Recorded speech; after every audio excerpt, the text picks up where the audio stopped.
The Browns, they're putrid. They're the worst team in the NFL. The season, the 2024 season is over.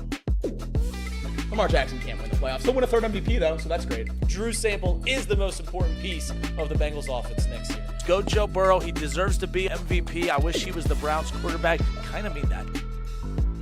If you're looking for the most reactionary, silly, and unserious show on the internet, then you're home. Live from Hamilton, Ohio, it's Off the Bench by Chatterbox Sports on 1410 ESPN Radio. All right, everybody, welcome in. Happy Tuesday. Off the Bench, presented by UDF. We are off and rolling. One day we'll get the full band back together. One day. But we do have 3 of 4. We're batting, what? That's 3 or 4. What's the math on that? You know, 75%. 75%. You know, that would be 75%. That seems like terrible. a pretty easy one. That's a fair one. That's not bad. That's not bad. But, guys, welcome in. Off the Bench, presented by UDF. Justin Kinner, Jacob Tissadin. Not really in for Casey because he's here every day, but he's sitting in for Casey at the producer chair. So you got multiple jobs today. That's right. I love when I do. This chair is way more comfortable than sitting over there. Actually, I would say it's probably less comfortable, but it's therefore easier to stay awake and alert and on top of things. When you're in the lounge chairs over there where Elliot and I usually sit, they get questionable sometimes. You start to slouch, you start to nap, and yeah, I like being over here. This is my favorite spot probably. Elliot, I remember when the show started many moons ago. That was your seat right over there. It was. That was your seat seat right over there. A long time ago. Well, it actually, before you got here, I was over there. So I went from over there to over there to over here to over there for a brief second and then back over here. So we've been everywhere actually in this room. And technically, if you want to get real technical, I think Jacob and I first started before we were on the show. We were over here in this corner. Off camera. That's so right. It literally comes around full circle. It literally went around the room in a circle. That it did. Oh, I remember the very first show. Wasn't it Casey over here? And I'm not sure who the guy was that started with him over here, but producing Tom's show, which was this show at the time. But anyways, that's all pointless. I have a migraine, so my brain is like scrambled eggs today, so I'm fighting through. To get this out of the way, yes, I remember Hoodiegate was a big deal. It was one of the big scandals of the show. But I can at least say today with 100% certainty, I have worn this hoodie before. That we do know. No doubt about it. There's undoubtedly, by the way, a full-on report, I believe, of your attire. Is that still ongoing? I don't know. Actually, I don't know if it's been updated. I don't know if it's been updated since he updated it so quickly the first time. I'd imagine you can get one done the second time. But I never really thought about that. Like, was that created because of Hoodiegate, or was that just he had the receipt I guess ready that's to go? A good question. He anticipated a gate? Maybe it was just running. Maybe it was just a running tally of what you wear every day in case he needed it. I don't know. But either way, it was impressive. I mean, he whipped that up in under an hour if it was from scratch. Always be prepared. That's right. And that mouse cop is, no doubt. So it's been, what, a couple days now? The Reds sitting at 500? Yeah. That's right. That's right. The vibes are better. Not great, but they're better. I know. I was really bummed I couldn't be on the air with you guys yesterday because I was really curious your thoughts. I mean, they're 8-8. They brought it back.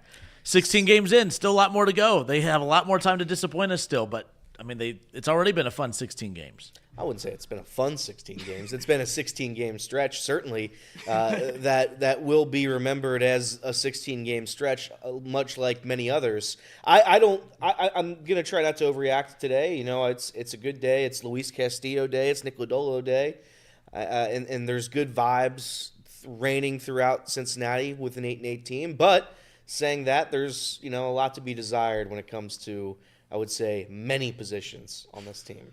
Well, you're right. Luis Castillo on the mound tonight, not for the Reds, obviously, for the Mariners. It's actually the first time that Castillo has gone up against the Reds since being traded a few years ago. We're going to talk about that more in depth. And you think about the last 2 rebuilds for the Reds, there's been a lot of players that some fans were upset that the Reds moved on from. But if you look back, there haven't been many players that you could say, man, the Reds should not have moved on from him. Obviously Luis Castillo is one of those, but how many others would you put on that list of names that you wish that the Reds would not have moved on from at the time with the emotion and energy that goes into watching some of these guys leave? You would think that the Reds moved on from all of these amazing talents. Well, there's only one that comes to mind as far as regretting watching the Reds move on from. That's Luis Castillo. Are there others that we're missing? We'll get to that coming up around the corner. We're 9 days away from the NFL draft. We'll take a look at some headlines coming out of there here shortly as well. I know that they put out the mock draft for the first 3 rounds out of ESPN. I'm curious. I haven't even looked at it. I'm curious who they have, the Bengals. I don't really care about the first round. I'm curious, those who put out these mocks, how they envision the Bengals kind of operating in rounds 2 and 3. And you're not just a first-round mock guy. I'm sure you're 1 through 7. I bet you have 5 different 7-round mock drafts already hung up in your room. I would say that the first round is distantly the least important out of any of them. I mean, it's probably the most. I mean, it's definitely the most viewed, but it's certainly the one I care the least about. I mean, you can whittle down the first round to 5 to 7 guys probably that the Bengals could take as of right now, and we're still 9 days away from the draft. So yeah, draft starts on day 2. We all know that. Money's made in rounds 3 and 4, and that's where the Bengals are going to have to become a contender. All right, well, we'll get to that coming up here around the corner, but let's send it over to our guy Elliot as we kick off the show with Elliot's headlines. Score updates, breaking news, local and national headlines, whatever's going on in the world of sports, Elliot has you covered. Off the Bench brings you Elliot's headlines. Yes, that's right. Elliot's headlines. I'm not going to lie, there's not that many headlines today. I was looking around the scoreboard. Nothing. NBA playoffs do start tonight, technically. Yeah. Do you count that as the playoffs or no? They don't. They don't count? These stats, funny enough, are kept separately from playoffs and the regular season. So it was funny last year. I forget who it was, but someone had their career high first 40-point game of their career. And if you look in the record books, you can't find it. You can't find the record because it doesn't happen. It's almost like we shouldn't have 2 10-game below 500 teams battling it out for a spot in the playoff. It's almost like you shouldn't have that. It's almost like when you play 82 games in a regular season, you know who's good. Who the 10 best teams, 8 best teams in each conference are. Good luck to the Mavericks, though. I don't That's think your team. They don't play tonight. I don't People think forget that's your team. They're not one of the ones that play tonight, are they? I think they play tonight. Do they? I don't know. I thought there was the Bulls that play tonight. I could be wrong. No, I was completely wrong. It's Hawks versus Magic and Grizzlies Warriors. 7:30 and 10. We'll see everybody there. There we go. Wait, the Magic are playing in the play-in game? Sure are. How does that work? Oh wait, I see how it works. The NBA playoffs, man. Somebody's gonna have to run through that whole process with me. Nonsense. Because that's a joke. Anyway, we'll go to baseball. The Pirates, they crushed the Nationals 10-3. Paul Skeens, he went 6 innings, giving up 1 earned run, struck out 6. Every single one of those stats is less than what Hunter Green did in his last start. The Giants, they crushed the Phillies 10-4. You have the Rays obliterating the Red Sox 16-1. 16-1 yesterday. The Yankees, they hit 4 solo shots and beat the Royals 4-1. 4-1. Braves, they get a big win over the Blue Jays, 8-4. They get their 5th win of the season. The Tigers, they do the Lord's work and crush the Brewers 9-1. Thank you, Jimmy. You have the Cardinals crushing the Astros 8-3. The Cubs, late last night, they led 3-1 heading into the bottom of the 6th, but the Padres scored 9 in their last 3 innings to take that one. Shohei Ohtani, he hit another home run for the Dodgers. They win 5-3 over the Rockies, the historic Rockies. The Rockies are going to be bad. Oh yeah. You know who's on that team, Justin? I was telling Jacob this, I don't know how many weeks ago. Kyle Farmer's on that team and Nick Martini's on that team. Jeez. I mean, if I could get a camera over there, I would. 2 historic great Reds. His drool is going down the window. No, it's just dripping. That wasn't just for show. For those of you on the radio, Reed went to our window there and drooled all over it, but that's okay. Nick Martini and Kyle Farmer both on the Rockies, starting on the Rockies. Going over to tonight, the matchup with the Reds. The Reds take on Luis Castillo and the Mariners. It is the first time Luis Castillo has faced the Reds since the trade that sent him to Seattle. I think he's got like a 3.6 ERA. He's 30-24. Shout out to Lance McAllister for that stat. But the Reds will be taking on the Mariners tonight, 6:40 GABP. It's going to be cold. It's going to be cold and it's going to be windy for Nick Lodolo taking on Luis Castillo. I'm going down. You're going down. I'm going You're gonna brave the storm. Brave the elements. Yeah, I can't miss Castillo. He was one of my favorite Reds his whole time he was here. So very excited to see him again. I was debating going down. We will see how we're feeling later on. But heading over to college football, this is some interesting news. You ready for this? This is, and by the way, I'm not a hater of either of these two guys. I'm not a hater, but if you are a hater, this is great rage. Good bait fodder, for you. yeah. Shedeur Sanders, his number 2 jersey, and Travis Hunter's number 12 jersey, they will be retired. They will be retired during Colorado's spring game, Saturday, April 19th. Both of them, nobody can wear their jerseys any longer. Yeah. What a career for both. Must have been great. Must have been great. 13-12 record in the 2 years they played together. 0 conference championship appearances, 0 playoff appearances. Travis did win the Heisman, obviously, so much deserving of his number going in the rafters, at least in my opinion. Many schools across the country retire all their Heisman winners, so no problem with that. But a 500 quarterback that was nothing but demeaning to the other players on the team and pretty hateful towards everyone that didn't live up to their expectations in Colorado. Not exactly a number I'd want retired, especially if you don't win much. So shout out to Pops for getting his son's jersey up there. You think that's what did it? You think that's what sent it over the edge? Yes. The fact is, I mean, like Cordell Stewart is the best quarterback to ever play at Colorado. Again, do with that whatever you will if you really want to get that deep into that debate.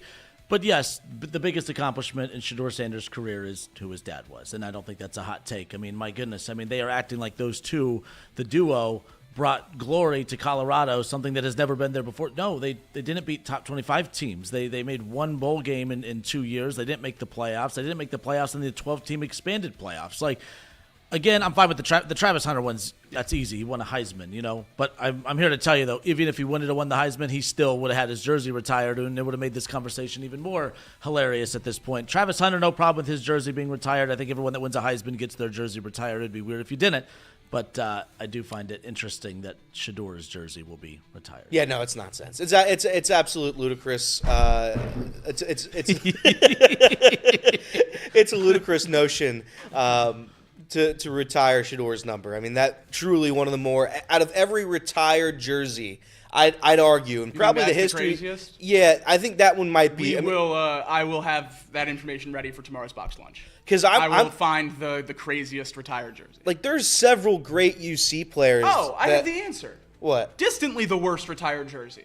Oh, I know this one too. Michael Jordan in Miami. Yes. He never played for the Heat, and Pat Riley retired his jersey. What? Yeah, it's the most nonsense thing that's ever happened. It's a half Wizards, half Heat, or half Wizards, half Bulls jersey. Pat Riley thanked him for all he's done for the sport of basketball and retired his jersey in Miami, a team he never played for. That is definitely the craziest. All right, well, that one's tough. That's tough.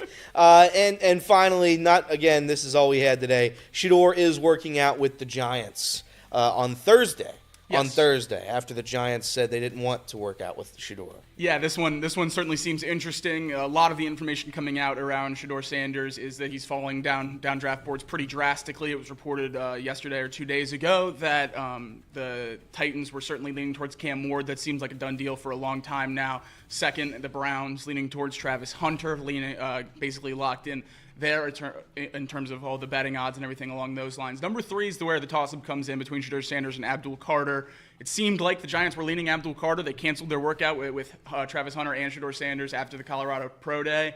But today they announced they're having a meeting with him on Thursday. So a lot of the people, Adam Schefter, Mike Tannenbaum, have both suggested that maybe this is the owner stepping in. Maybe Brian Daboll and the scouting department of the New York Giants went through their evaluation and felt comfortable taking Abdul Carter at 3, and John Mara, the owner of the New York Giants, didn't want to go through another year with bad quarterback play and wants to go get Shedeur Sanders. So we'll see what happens there, but it seems at this point, if Shedeur goes higher than the top 5, then it's going to be an owner decision, not a coach and scouting department decision. At least that's the reports coming out now.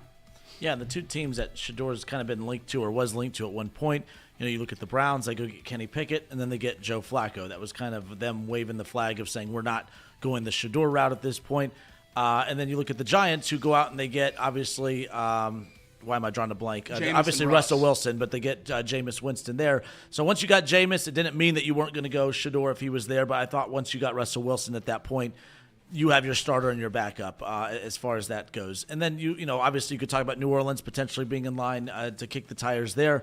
But all the teams that were kind of linked to them have kind of loaded up on quarterbacks in the quarterback room. So the Shador thing, him dropping, kind of doesn't surprise me. I'm actually happy that teams aren't overreaching for it. But you're right, if the Giants end up doing it, it will be because ownership stepped in and forced them to, as far as that goes. The team that I think makes the most sense for him in terms of rooting for Shador to have success in the NFL, I think it's distantly the Las Vegas Raiders. And I think that's because he wouldn't play for a year or two. If he has the ability to sit with Chip Kelly and Pete Carroll for a year or 2 years, maybe even 3 years with this Geno Smith contract, learn the NFL, learn that playbook, learn that style, and then come in, as more of a seasoned player, I think that's where he can have success. If he gets drafted to a place like New Orleans, who does not have a very good roster, where Derek Carr's out for what looks like the year at this point, and he gets thrown into the fire week 1 for a bad Saints team, he's going to look terrible. So if you're rooting for Shador to have success, root for the Giants, root for the Raiders, root for a place that he's not going to start right away. I think that's the only real chance he has. Yeah. I do have one more headline. Mousecop brought it to my attention, so I'm going to read it now. CBS says final round of the Masters drew 12.7 million viewers. Woo! That is up 33% from 2024, and it's the most watched Masters since 2018 when Patrick Reed won it. The number peaked at an insane 19.5 million between 7 and 7:15. If you go back 25 years, this would rank 14th overall, but among the strongest without Tiger. This is, I believe, led by the Masters. Paramount Plus on Sunday registered its largest non-NFL sports day ever. Most streamed golf event ever for Paramount Plus. Wow. With triple-digit viewership growth versus last year. So how about that? Wow. You realize how big that last day was? Because the numbers that were coming out before that, the numbers were horrible. Oh, yeah.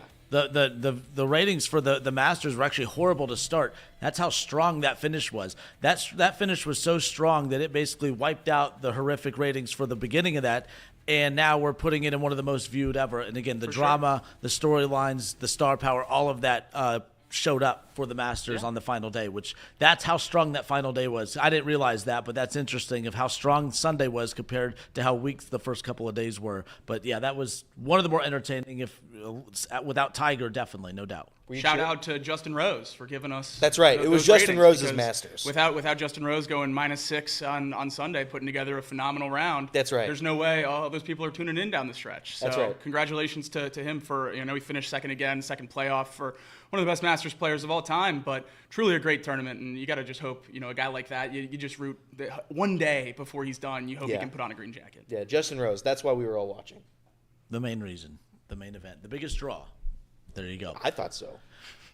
Off the bench, presented by UDF, Justin Kinner, no Casey McAllister. He'll be back later this week. Jacob Tissett, Elliott Rearing, off and rolling here on a Tuesday. Luis Castillo makes his return to Great American Ballpark. It's the first time he has faced his former team since being traded years ago. We were talking before the show. The Reds have moved on. 2 rebuilds over the last 15 years. The Reds have moved on from a lot of fan favorites, a lot of players that, at one point we viewed as really, really good and important to the franchise. But how many players have the Reds actually truly moved on from over the last 15 years that you look at and say, man, it would be nice to have them back, or it would have been nice to have them back on this roster at some point over the last few years? I'm curious your guys' thoughts. We'll discuss when we come back. Off the Bench, presented by UDF.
All right, and we welcome you back off the bench. Justin Kinner, Jacob Tissett, Elliot Rearing with you here, rolling on a Tuesday.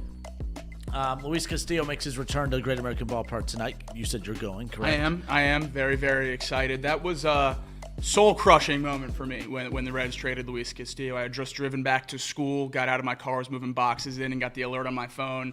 It was fell to my knees in the parking garage. I mean, just very, very upset. Luis Castillo, one of my favorite Reds of all time. Very excited to see him again. That summer of, what was it, 2022? Yeah. That was one of the most lucrative single bets of any season ever, Luis Castillo over on strikeouts. He was such a dominant pitcher that summer. Great memories here in Cincinnati. Obviously, the All-Star appearance out in L.A. The year before. And, yeah, it was certainly painful when they moved on from him, but it looks like the trade was going all right for a while, and now who knows? But certainly got ace value for Tyler Mahle, so it all comes out in the wash. Do you think that Noelvi Marte will get the start tonight? I will be wearing my Noelvi Marte jersey either way. Noelvi Marte, Edwin Arroyo, Levi Stout, and Andrew Moore were traded for Luis Castillo. And I remember when it happened, I wasn't too upset. I was upset in the fact that It had to be done. When you trade one of your favorite players, it's not a fun time. But the fact of the matter was the Reds weren't going to pay that guy $22, $25, whatever $1 million to be a Cincinnati Red. And to be quite honest, during that stretch, you could have argued, had we known what we knew, or had we known what we know now, we would have kept him, I think. But no, but obviously you didn't. You can't look back at it with hindsight. So I think the trade made sense at the time. You got a lot of good prospects. Two of them I think are going to work out. Two of them didn't work out. But I think that if you had to give me a bet right now, will Noelvi or Edwin Arroyo have a successful Major League Baseball career? I'd say yeah. I'd still say yes. Will it be as good as Luis Castillo? Probably not. But, you know, I think that if you weren't going to extend him, you get as much talent as you can, and that's what that trade was. I wasn't happy with it, but I understood that one more than the others. I remember when the Eugenio Suarez, Yasio Winker trade happened. That's the one I kind of flipped my lid over, because Yasio Winker had team control. He was cheap. He was a contributor for the Reds, and it didn't make sense for me. Eugenio Suarez was on a team-friendly deal. I think around $9 to $10 million he was making for the Reds. Both of them guys that I truly do think if they were to stay with the Reds, if they would have stayed with the Reds, they would have been contributors. They would have made the Reds better than they were without them. Obviously, looking back at that trade, certainly I think you would probably keep Eugenio Suarez. I think Eugenio Suarez has had more value than Jake Fraley and whatever else we got from that. So. That's a frustrating one for me for sure. Yeah. Another one real quick, if I may. Another one that ruffled my feathers. The Raciel Iglesias trade. We were talking about this beforehand. In 2020, the Reds got Noé Ramirez. Now, that's not to be confused with no way. Like, oh, no way, we just traded a really good player for a nobody. But that's what it was. No way. You know, it was Noé Ramirez and cash, or a player to be named later, for Raciel Iglesias. That's going to go down as one of the worst trades the Reds have made. I know the Reds were never going to pay a closing pitcher and all that good stuff, but when you talk about how good Raciel Iglesias is, or at least how good he's been with the Braves, and you look at that return, that's one that just sticks in my mind forever. So, obviously with Luis Castillo coming back today, like, I didn't mind look, I never want to say I'm a fan of watching really good players being traded away from your favorite team, but I understood that at that time, you know, to extend him and pay him the money he was looking for. Why are you going to spend a ton of money for an ace pitcher on a team that's entering a rebuild? And so that's why I was fine with their decision to move on. The problem is a year later you end up doing the call up for the Matt McClain and Spencer Steer and Ellie De La Cruz and Christian Encarnacion Strand, and and that happened in 23. And all of a sudden, the timeline of expectations got moved up significantly faster than I think that even the Reds were anticipating. That was the season that they were supposed to lose 100-plus games, and they ended up having that magical June where there was the overlap with Ellie and Joey Votto, and Matt McClain was great his rookie season. It was an exciting season, and it got everyone to buy in. And right away, everyone said, man, imagine what this team would look like if you did have Luis Castillo. Completely get that. I just don't think that anyone had anticipated that. Even the Reds, baseball as a whole, even us fans were beyond shocked as far as that goes. I mean, even go back to Cueto. I mean, people were upset when the Reds had moved on from Cueto, but it was kind of to be honest, pretty much the same exact thing. The Reds were embarking on a rebuild. It would not have made sense to extend Cueto at that point to, again, spend a ton of money on a pitcher as you're entering a rebuild. So I didn't like it, but I understood the rationale as far as that goes. And of course, you would love to have Luis Castillo. Imagine him in this rotation along with obviously Hunter Green and Nick Lodolo as far as that goes. And tonight you're going to see Nick Lodolo go up against Luis Castillo. It's easy to be upset about that trade from years ago, but at the same time, I understood it. And the money that would have been spent on him, maybe you don't get that extension done with Hunter Green. Maybe you don't, get some of these other deals done. Not saying they couldn't, but we know how they operate. Right. As far as that goes, you brought up a couple of, the moving on from Eugenio Suarez and Yasio Winker. The Reds got beat up. That was the overlap, too, of the where are you going to go comments, because that was kind of the final straw that really frustrated some Reds fans because we were anticipating them making some moves in the offseason. You still had Sonny Gray at the time. You were waiting to see what was going to happen. You move on from Sonny Gray. You'd moved on from Luis Castillo, and then all of a sudden you're moving on from Suarez and you're moving on from Winker. Everyone was pissed off, and then you get the where are you going to go. You have ownership basically challenging the fans, like, what are you upset about? And besides, if you are upset, where are you going to go? We're the only show in town type of mentality. The Reds, I don't think we talked about the Suarez deal not too long ago. I didn't mind that one either, only because I don't think they overreacted to how poor he was playing at the time. I mean, that was a stretch where he had, I can't remember what season it was, where he had the 30-plus home runs. Guy was unbelievable.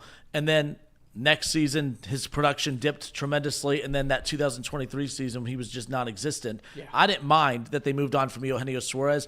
The Winker deal, too. This is why I always laugh about the All-Star nod. When you get an All-Star nod, there's so much that comes with it, but you only have to play good baseball for 2.5 months. The baseball season is so long, but you played an All-Star level for 2.5 months. You're going to get rewarded for it as far as that goes. But Yasio Winker was horrible coming out of the All-Star break. He was horrible, not good, and it was kind of more in line with what we saw from even before coming into that season, the inconsistencies. I didn't mind moving on from Yasio Winker. They were vindicated for that. I think they were wise to move on from Winker. Suarez is one you look back and say, man, if they had him at third base with the bat he has now, of course that'd be great. But they didn't get rid of him with the bat he has now. They got rid of him for the bat that he didn't possess at the time. But yeah, all of those played major roles in the Reds' rebuild over the last couple of years, no doubt. To be honest, the Suarez that the Reds moved off of would fit pretty perfectly in this lineup today. I was going to say. He hit 198. He had an OBP at 286. I mean, that would fit right in the sweet spot today. Obviously, he's rebounded very, very nicely in Arizona, and he's put together some really great seasons, hitting for some serious power, and that would certainly be a nice thing to have. I still think the best case for the Reds in terms of being competitive wouldn't be having this version of Eugenio Suarez at third base. It would be having, I think Jeimer Candelario's ceiling is probably a little higher if you got the player you paid for. Certainly doesn't look like we're going to, but the routes they went, certainly adding Noelvi Marte. He was a very highly touted prospect at third base coming up. So I think even though that does hurt now looking at the lineup, the version they moved off of, I feel like they replaced third base, or at least tried to, as long as you're grading the process and not the results as much as we can. I think they've done an okay job in trying to fill that hole. Now, honestly, it hasn't worked, but I think that spot's a little bit different than the other spots in terms of, where we get frustrated about the outfield. I know it wasn't a trade, but, letting Nick Castellanos walk. And obviously he hasn't been phenomenal in Philadelphia, but we all know what he was here and how bad he wanted to come back and how much letting him leave really hurt this team and this franchise. And we really never replaced that. I mean, production maybe, but we never replaced that value of name value and that anchor in the lineup in the outfield. And I think that's something that, in a little bit of a different sense, has continued to hurt Reds fans as well. But this core that we have now, and we talked about it on Friday, buying or selling if we still believed in this core. If you do or if you don't, I still think this puts you in a better spot than, any position the Reds have been in really the recent memory. We can argue about 2012 and the early 2010s for sure. I mean, that's certainly close, but this feels like, one of the better spots they've been in a long time, and that's not possible without moving on from some of these guys that, hurt so bad to move on from at a given time. All right, off the bench, presented by UDF, Justin Kinner, Jacob Tissett, Elliot Rearing with you here. But no, with as many players as the Reds have moved on from, obviously Luis Castillo, is it safe to say over the last 15 years, you think back to both rebuilds, is he the best player that the Reds have moved on from when it comes to these last two rebuilds? Is that safe to say? I think so. I don't think there's another name in question. He's the only All-Star, right? There's Aroldis Winker Chapman. was Not after us. I mean, I would say yeah. Luis Castillo is the best. I mean, Aroldis Chapman, they didn't have a choice at the time. They had to do it, and I don't think that he has been as good. I guess he has, man. No, I guess he's pretty damn good. I guess not. I mean, certainly not right now. Yeah. But I mean, there was a window after the Reds where he was still throwing the best or second best closer in baseball. Yeah, he was throwing in ALCSs. So maybe it's probably between Chapman and Castillo. You brought up Iglesias a little bit ago. Obviously, I wouldn't put him above Luis Castillo and others, but Yasio Iglesias was another one. The point is, Probably put him second. there's a lot of players the Reds moved on from that everyone lost their minds over, but like they waited too long to move on from some names in that first rebuild. But I don't think anyone, as much as we love Jay Bruce, no one watched Jay Bruce post Reds and thought, man, if only we had him back on this roster. No one watched Todd Frazier post Reds and thought, oh man, if only he was back here. Brandon Phillips, same thing. I don't think there's been a single Red outside of Luis Castillo, Chapman, and Iglesias, as we've just talked about. If you want it, Castellanos is a good one. I think we kind of incorporate the others higher up just because they were Reds. Like they were, you know, they came up through the system, that type of thing. But Castellanos is, I guess, one you could put up there as well, mainly because he came out vocally, like you said. He wanted to be here. He wanted to be a Red. And that doesn't happen too often when you get a guy of that magnitude saying, hey, I wanted to stay in Cincinnati and sign an extension there. He just couldn't get it done. Yeah, the Reds couldn't get it done. I posed the question to Elliot before the show started. 2023, obviously, the year that moved up the Reds' timeline pretty drastically. Do you think this team makes the playoffs with Luis Castillo in that rotation? They finished very, very close. Obviously, the end of that season was, you know, a tough pill to swallow for Reds fans everywhere. But if you have Luis Castillo in that rotation with that version, you know, of Hunter Green and the rest of those guys, do you think that Reds team sneaks into the wild card? I think they do. They finished that season 82-80. That's a half game, or I guess one game behind the Chicago Cubs. 10 games behind the Brewers, but they finished, I believe, if I'm right on this, it was a game and a half out of the wild card, if I remember that right. I'm almost certain it was a game and a half or maybe 2 games out of the wild card, and that last month was a brutal stretch, especially that last 2-week stretch when I think it was Connor Phillips getting starts, and Connor Phillips was the one who... It was 2 full games. 2 full games. So I think absolutely they make the postseason. I don't even think it's close. I bet they had that. I bet they would have locked it up early in September, probably, that you would have felt confident they were going to the playoffs, just because of what happened to the starters down the stretch. Is there a prospect that the Reds have moved on from? This would have been homework before the show, so my apologies. But has there been a prospect that the Reds have moved on from recently? That maybe you look back and say, damn, too bad they didn't still have him. I don't even know if they've done that. To be honest, they hold on to their prospects pretty tightly. They don't really move on. The question to answer for you right there is, can you name a major league player that the Reds have traded for in recent memory? That's fair. I mean, that's what it would require to give up a prospect big enough that we would know when he left that it hurt to lose him. So, yeah, I think, you know, the other side of the coin we talk about all the time about the Reds not making moves is we don't necessarily have this segment to do of, you know, who's the most painful guy for the small market team to move off of.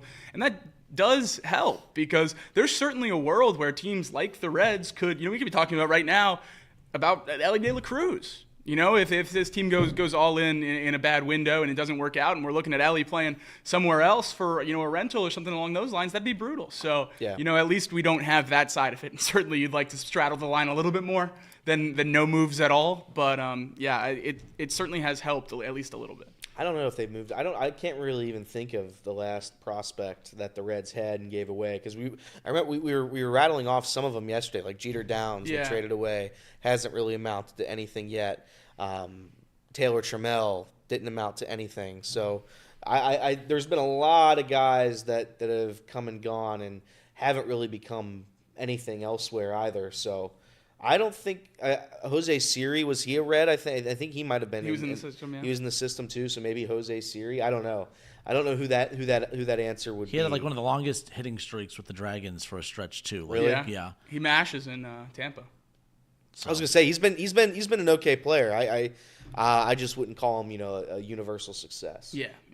You guys have gone through the prospects for the Reds over the years that have hit and not hit, and that's the thing when we get to those deadlines and we get to the off season and we talk about the Reds being aggressive to trade for an MLB ready player. I mean, we're at the point now where we're watching Christian Encarnacion Strand and we're watching, Noelvi, Marte, and others. And remember, when the Reds had opportunities to improve the roster in recent years, oh no, can't move on from Christian Encarnacion Strand. We can't move on from Noelvi, Marte. Well, they better freaking make it. They better figure it out. But they have. They're 8-8, 500, baby. Yeah. Here they come. Here they come. Here they come. All right, we'll step away for a few. We're talking about the players that the Reds have moved on from in recent years, but what about some of the players they might be getting back? Today we should be hearing about potential returns off the IL, helping the Reds coming off their off day yesterday and moving forward. Obviously, they have 3 with the Mariners coming up at Great American Ballpark. We should be getting news on Alexis Diaz and some others. So we'll talk about all that when we come back. More Off the Bench next.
Baseball's funny.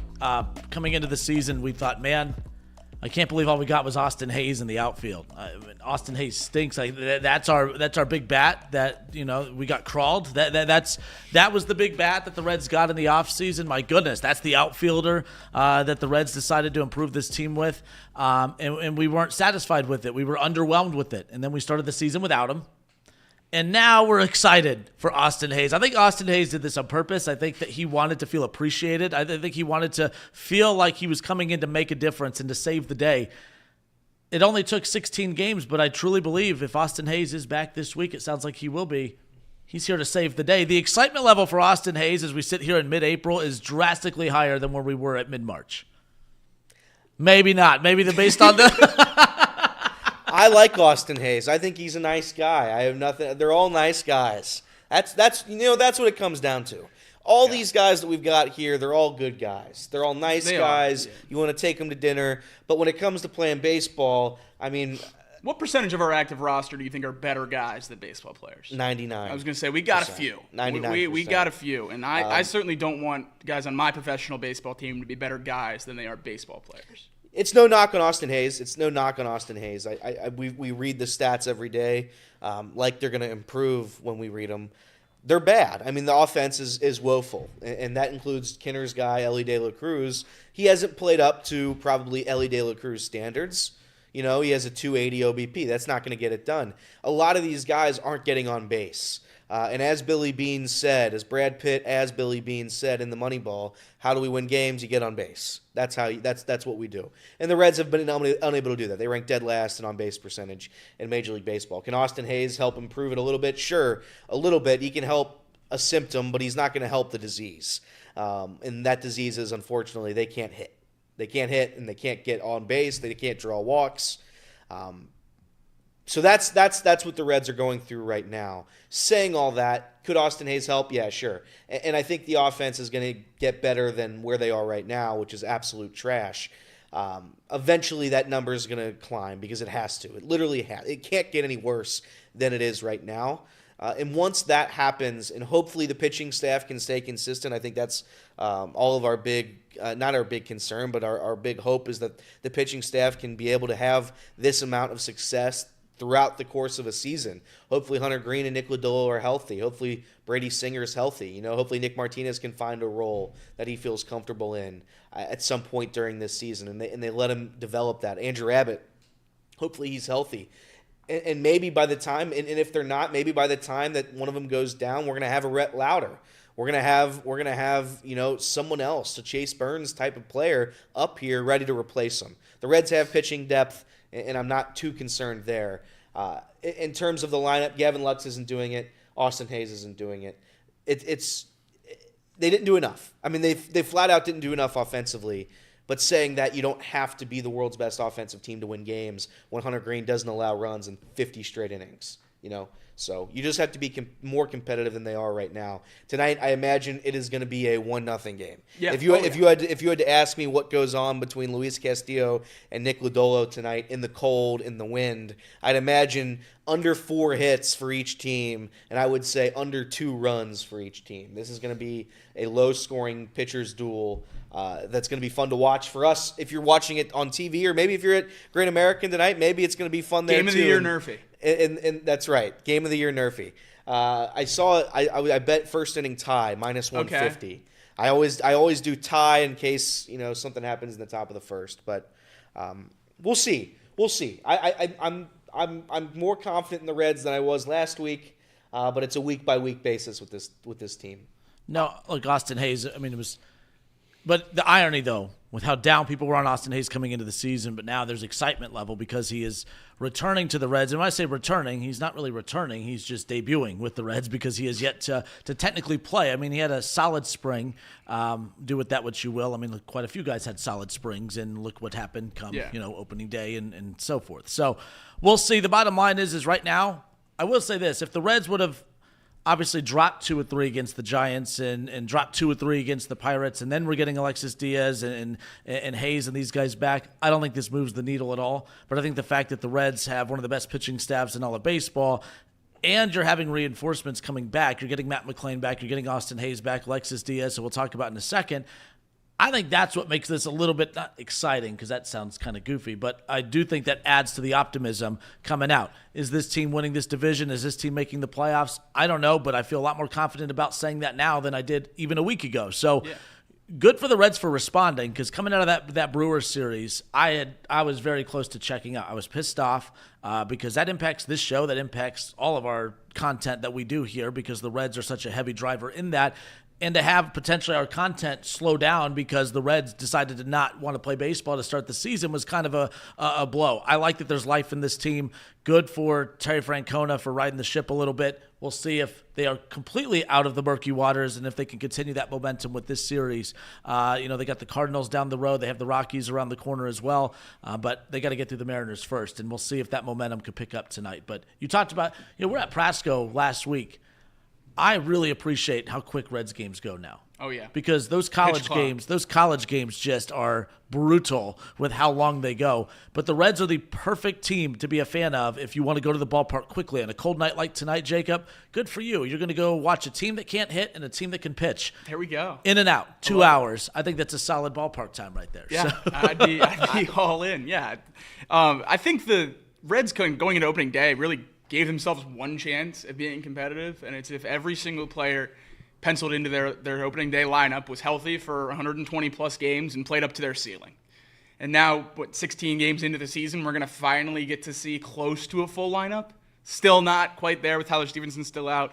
Matt McClain probably won't be 100% in his first game back. Spencer Steer, obviously, we know he's still battling through some stuff. So the only chance that Nick Krall and the Castellanos gave this team to be competitive, we haven't even really seen yet. And I think that's more of a reflection on them than anyone else, that the one chance they had to make the playoffs or make a run or win the division or anything along those lines, we might never see. So how do you say you're confident in the way you build a team, you're confident in the way you handle an offseason, if the one version of the program, of the franchise that can win anything, you never even have on the field? They don't have good enough depth. They don't have good enough starters outside of the few guys. Even with a healthy lineup, do we think they have 9 MLB starters every single night?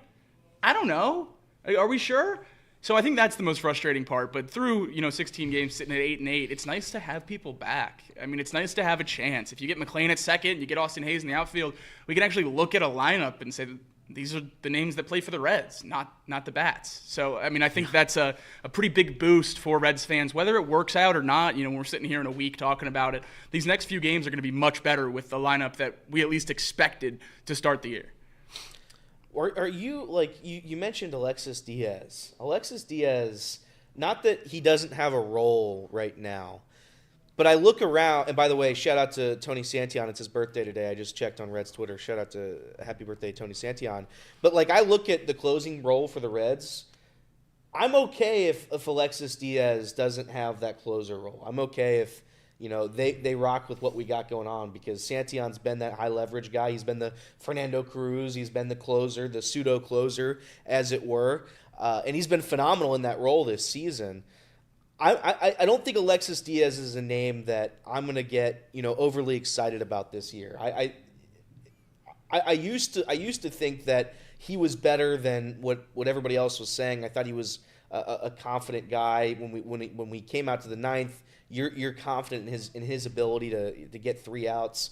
I have less confidence in him now than I do probably with everybody else in the bullpen. It's almost like if it ain't broke, don't fix it. Yep. Sam Moll, not to say that he was broke, but he was the one guy struggling in the bullpen. He's now on the IL. Obviously, the corresponding move we think is Alexis Diaz. But I'm curious what you think the role will be from him. Do you think it goes straight back? Because I know the fans and the Reds. I'm sure they like flashing the lights when he comes in to close the game, and they like the bit, right, that he's a closer. But if you had to ask me honestly, who do I have more confident in closing baseball games, Tony Santon or Alexis Diaz? Without question, it's Tony Santon. And he's pitching well, and there's no reason to shake things up right now. If Diaz wants to come in and be a high leverage, 7th, 8th inning guy as well, maybe that's what you do. But if it ain't broke, don't fix it right now for the Reds. And I really don't want to see Alexis Diaz closing games. You're right. If it ain't broke, don't fix it. When I brought up, I mean, he's just a player coming back. With all the players we've seen go on the IL, it's nice to see a list of guys who are coming off of the IL. I don't want to see Alexis Diaz right now, though. I have no problem if he gets the Noelvi Marte treatment. He gets called up. He comes off the IL, but we don't hear his name for a few games. I'm obsessed with what Santon's been doing in that role right now. He's unbelievable. I wouldn't mess with it. He's not been the closer. But it's not just a closer. It's been Emilio Pagan. It's been Pagan. He's Tony Santon's been the Fernando Cruz, the 7th, 8th inning guy. Right, but the closer for the Reds without Diaz is Emilio Pagan. Correct. Right, I just and mean in that's general, who Pagan would be or Diaz would be taking over for, not Santon. However, the bullpen though is being utilized here. And no, you're right. I'm sorry. I just meant in general. No, I know. I was just. That was the second time we said it. I just wanted to make sure. Pagan has 4 saves so far this year. Yeah, and to use him, you'd have to obviously use him in place of somebody else. And I don't think you only use Alexis Diaz in the roles that you would have used Moll in. You would think you'd use him more. I think the Reds are in a weird spot here. I think that if they like what they have without Alexis Diaz, I still think you need to use Alexis Diaz enough to use him as trade bait as we get to the deadline, because there will be a team that is in need of a closer. And again, we don't need to get too far ahead of ourselves. We're 16 games into this, but at the same time, if the Reds' depth remains pitching, or if the Reds' strength remains pitching from top to bottom, because we talk so much about the rotation, the bullpen has been phenomenal as well. It's one of those where if we get to the point where this team needs to be aggressive at the deadline to add another bat to maybe get that deal done with Luis Robert, whatever it is that needs to be done, I think there's some pieces in this pitching staff, top to bottom, with the depth that they have to potentially get a deal done.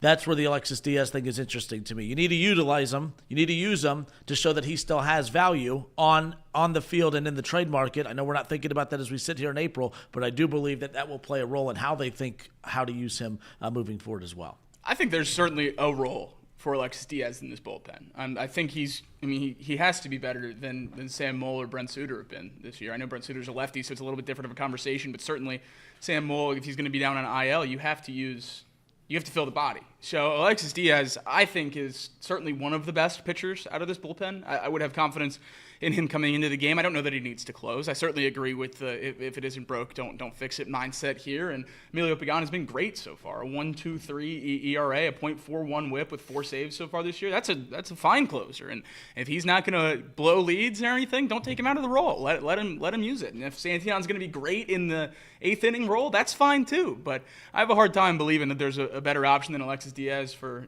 6 or 7 at that point. I mean, if you need a 1-inning guy and you aren't in a save situation, is Alexis Diaz not going to be a good option? I think he certainly would be, and we've seen it over the last 2 years. We can argue last year how much we want about how uncomfortable we were when he was in the game, but he saved the game. I mean, almost every single time. If you're a box score watcher, he was your favorite player last year, right? Yeah, Reds had the lowest. But if you watched him, It was crucial. Yeah. It was devastating. Reds had the lowest blown save percentage in all of baseball last year. So if that's a guy that can come in early in the game and get through a hard part of the order, I'm all in for it. I think it would certainly be a mistake to not have Alexis Diaz in the Reds bullpen at some point, but doesn't need to be the closer, doesn't need to be forced. Let me ask you this, though. Tony Santon, again, 2 saves. The third save would have been that final game against the Pirates on Sunday, but it was a 4-0 game, not 3-0, so he doesn't get counted for that save. So I think it's been Pagan 1, him 2 out of that closer role. You go to the 8th inning, let's say it's Santon out of 8, Pagan 9,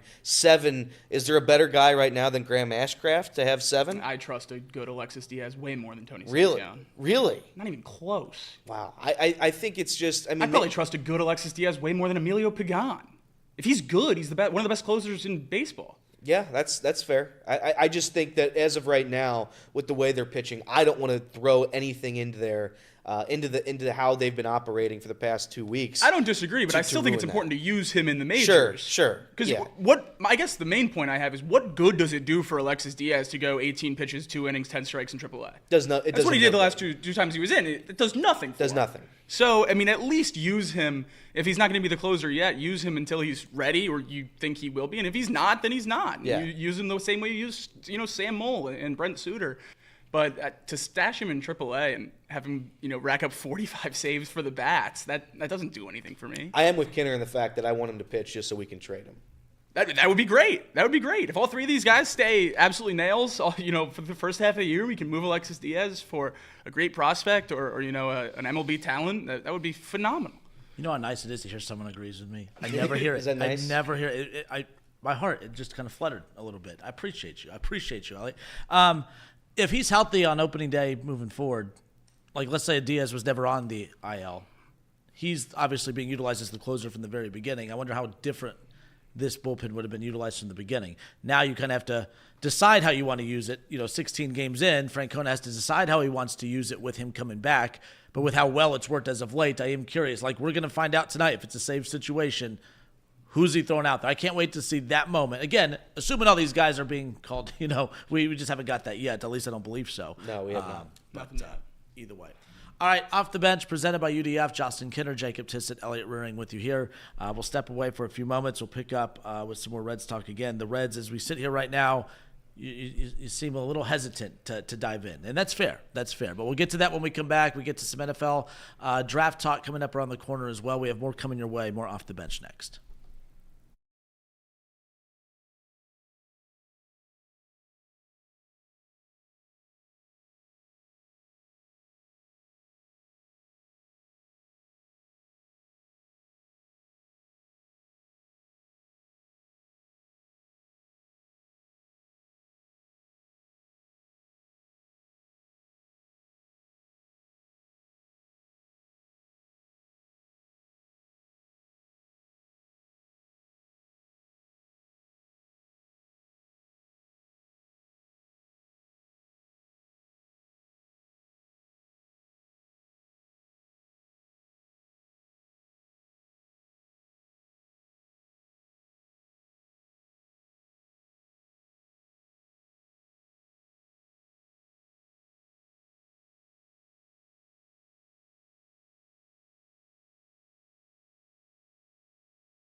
All right, we welcome you back Off the Bench. Justin Kinner, Jacob Tissett, Elliot Rearing with you here for our radio audience. This is hour number 2. We appreciate you guys tuning in and hanging out with us. Look, the Reds are back to 8-8. They had an off day yesterday. They're going up against the Mariners for a 3-game series starting tonight. Luis Castillo going to be on the mound. The first time that he has gone up against his former team since being traded.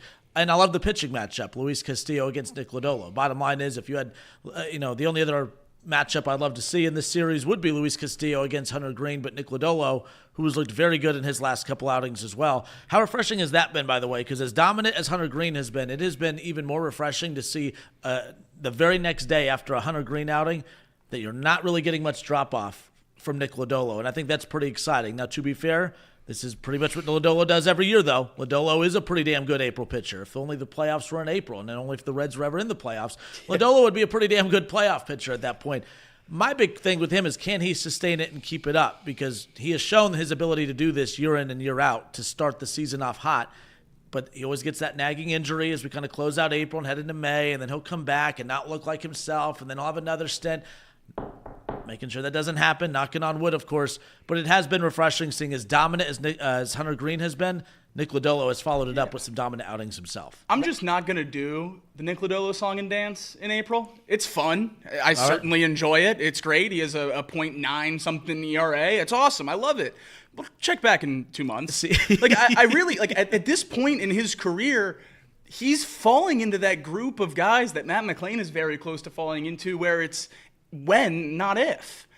I have no question in my mind that he's going to miss starts this year. The question is how many, and will it derail his entire season if he gets a blister on his hand? I just don't have any faith that Nick Lodolo is going to go 20-plus starts all throughout this year without missing time. We haven't seen it before. So I'm going to, temper my expectations, enjoy Nick Lodolo while he's out there on the mound, but what you want me to, expect to see him all year long? We've never seen it before. So it's great while he's out there. I hope that he's not, I hope I'm wrong. I hope he doesn't get hurt. I hope, he proves that he can get through a 162-game season with a standard, starting pitcher load. That would be phenomenal. And it's what the Reds need to be competitive. But I also don't necessarily have a ton of faith that it's going to happen. No one in this room is doubting Nick Lodolo's ability to be a solid pitcher when he's healthy. Not Correct. one person. It's just, when you play the game that, are you going to get hurt at any point this season? It's tough to trust you. It's tough to rely on you as one of our best pitchers. Saying that, he's healthy right now. He is one of our best pitchers right now, and that happens to be tonight. They're taking on a Mariners team that's not the world's best offensive team. I've got the numbers here. They're 25th in batting average, right around what the Reds are. They're 15th in on-base percentage. They're 22nd in runs scored. They do hit home runs. They're 7th in home runs. In I believe Major their League home Baseball. road splits are pretty drastic as well. Yeah, so and they're 22nd in slugging percentage. The Mariners aren't the world's best offensive team. They've never really been that. It's always been based on their pitching. They're 8th in ERA, 19th in batting average against, 17th in WHIP. But 8th in ERA again for their pitching staff. It's where they shine, not on the offensive side of the ball. Again, I expect it to be a low-scoring game tonight. I expect it to be a pretty damn low-scoring series for the Mariners and the Reds. I don't think there's going to be any high-scoring blowouts in this one. I think it's a pretty tight race. Both of these teams are pretty similar in roster makeup. I did see Reed's point on the Reds yesterday, and I agree to a certain extent in regards to, as dominant as the Reds pitching staff has been to start, probably not going to remain that dominant all season. But at the same time, as bad as the offense has been, it may not be that bad all season. So both will kind of meet in the middle somewhere. But do you agree with that? Can this pitching staff, and I'm going to make a rule here, health cannot be brought up. We're not going to bring up health. Can this pitching staff sustain this run? Obviously, health can obliterate this. It can obliterate any team. But as of right now, with what we've seen, is anyone pitching above what we expected to? I mean, Nick Martinez looks very, very good in the first 4 innings and looks to slow down after that. It's almost like a guy is a bullpen pitcher. I mean, who would have thunk it? Brady Singer, one outing looks like he has ace-quality stuff, and the next it's just okay stuff. There's a reason he was in the middle of the rotation for the Royals as well. I love him in this rotation, don't get me wrong. I don't think anyone has pitched above and beyond expectations. I think everyone's kind of pitching to what we expected them to at this point. Do you think that this Reds pitching staff can sustain this run for the majority, if not the entirety of the season, assuming they're all healthy? Yeah, I mean, if you don't factor in health, then this rotation is a top 10 rotation in baseball. And I think it's borderline top 8, top 7. I mean, they're unbelievable. They're unbelievable. And that's not even factoring in that Rhett Lauder could come in here as your 6, and they'd be even better than they are right now.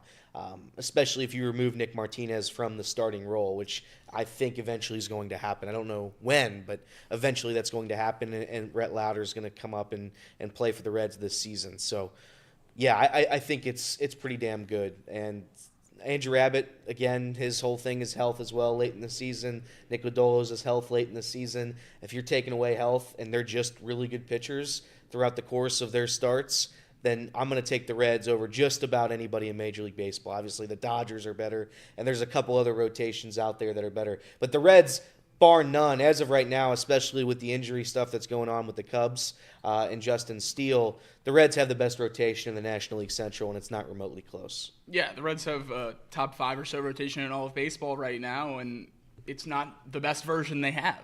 Yeah. And the best version they have, as Elliot just mentioned, is moving Nick Martinez to the bullpen and having the version of Rhett Lauder we saw at the end of last year slide in to that role. So I think this rotation could get even better. I absolutely do have faith that, this could be the Reds pitching for the entirety of the year. I think Hunter Green, will he have a sub-1 ERA all year long? Maybe not. And I think that's where we get into the deeper question of, does a great starting rotation mean holding the other team to 1 or 2 runs for the Reds to have a chance? Or does great starting pitching mean what it means for the other 29 teams? And it's, 3 or 4 runs and your teams are in the mix and getting wins when you don't have your best day. Do our guys have to throw 5 and 6 no-hit innings in order for us to, win games? I don't know. I don't know if they're going to be that good. I don't know if they're going to be as good as they've been so far. But certainly as stats continue to level out throughout the season, though the numbers might be a little bit higher, I certainly think the Reds will be a top 10 or, as Elliot said, 7, 8, or 5 rotation in all of baseball if they all stay healthy. We certainly have seen the peak of these guys be that level before. So I don't think there's any reason, if they're out there, to think they'd be any different. Reds have won 5 of 6. They've won back-to-back series. They just swept the Pirates coming off an off day. They got the Mariners coming up for 3 at JBP. It has been nice, though, because the pitching's been great since day one. But we haven't focused on the pitching because we've been talking about just how dreadful the offense has been. The fact that we talked about the Reds getting shut out in 3 straight games, we didn't get to enjoy the fact that the Reds pitching held teams to 3 straight 1-run games. That's tough to do. It's tough to hold a team to 0 runs or 1 run in a game, and the Reds did it for 3 straight games. But we couldn't talk about it because they didn't produce a run for 3 straight games. You come off a sweep against the Pirates. You come off a stretch where you've won 5 of your last 6. Now the pitching staff's getting the credit that they deserve. Now we can talk about the greatness of Hunter Green and how great Nick Lodolo has looked and the depth of this rotation. And now we're having the conversations that we should be having. Can they sustain this? Can they keep it up? Just how far can they go with this pitching staff?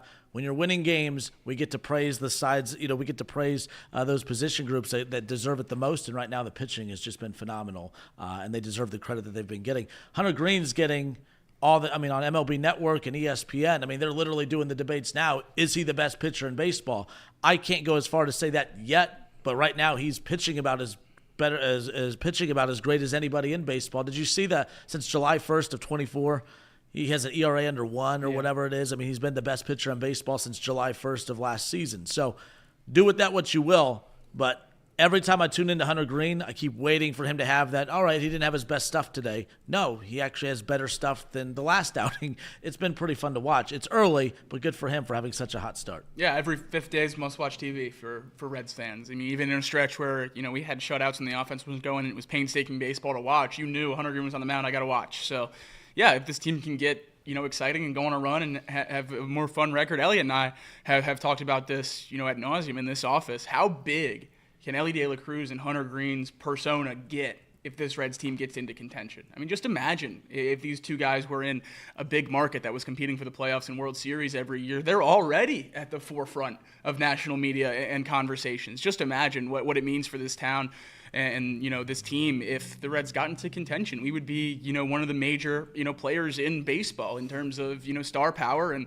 I'm sure we'd be on the Sunday Night Baseball lists and all that good stuff that we never get the pleasure of taking part in because of the genuine superstars we have on this team. And I think that's why it's so frustrating for a lot of Reds fans that we feel like the front office didn't give them the best shot this season, because we have 2 guys at 2 of the most important positions in baseball, shortstop and ace pitcher, that are, if not the best, certainly in the conversation for it at that spot. And we feel like, the other 9 spots around them, other 8 spots around them, you just don't have, a lot of confidence in those guys. And that's why it's so frustrating.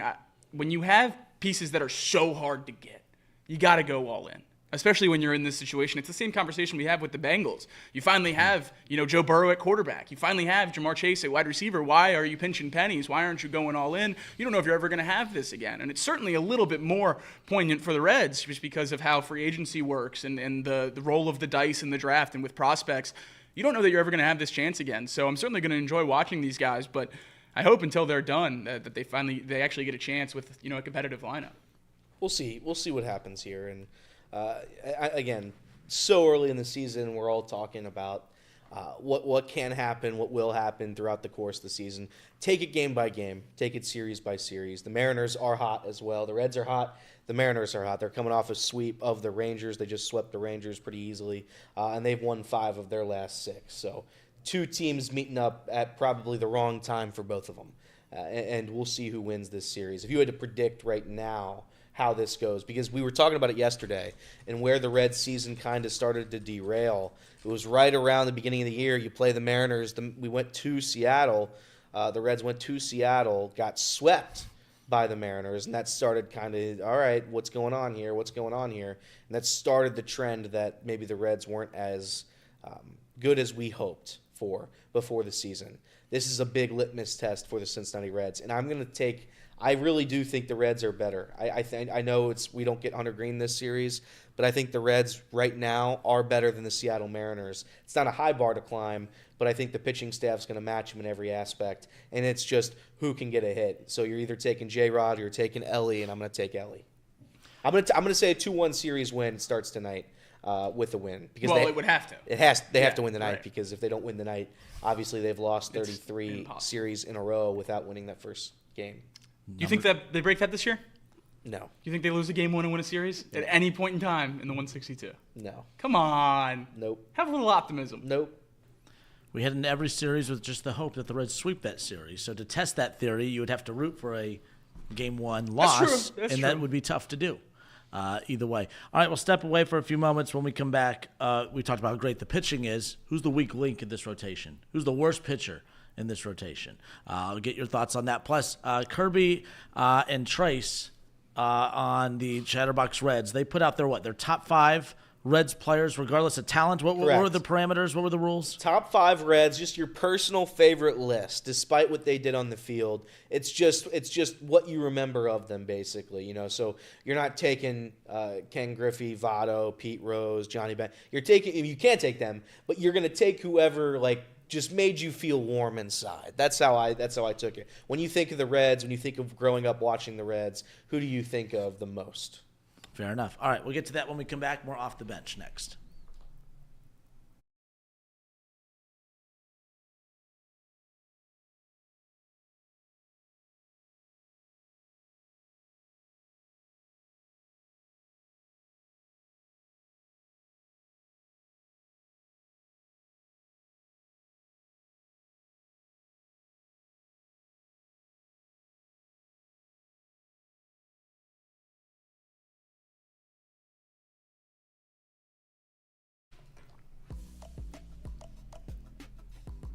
All right, and we welcome you back off the bench. Justin Kinner, Jacob Tissett, Elliot Rearing.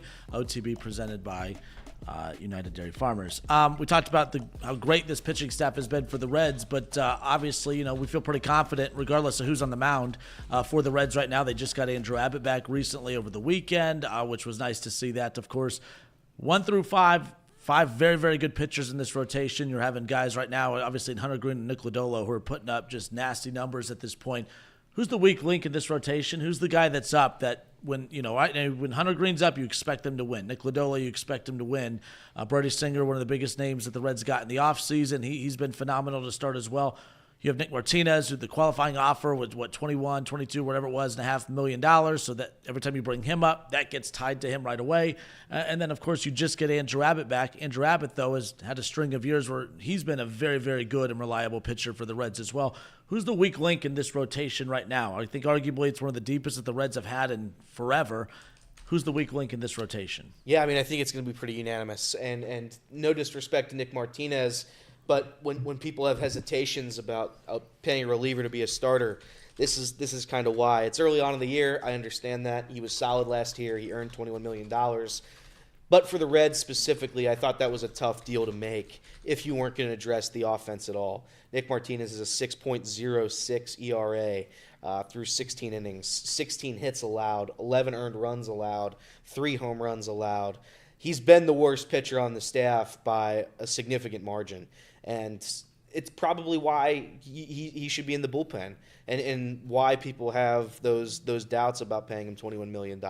I think he earned it, but the fact of the matter is when Nick Martinez is up after the 4th inning, you're starting to get concerned. You're starting to shake a little bit because he's just not that guy. And it's okay to not be that guy. I certainly didn't expect Nick Martinez to be a starting pitcher in this rotation for a majority of this season. He's here to eat innings, as many innings as he possibly can. You're not going to have 5 great pitchers every single night. It's hard to do in Major League Baseball. It's harder to do when you're the Cincinnati Reds. So I don't have these world-beating expectations for him. I just think he was asked to do a lot. Getting paid a lot, but he was asked to do a lot. And I don't know if he has that in him to be a full-time starter in Major League Baseball. I think he's a solid pitcher, and I hope he goes to the bullpen and he can dominate there.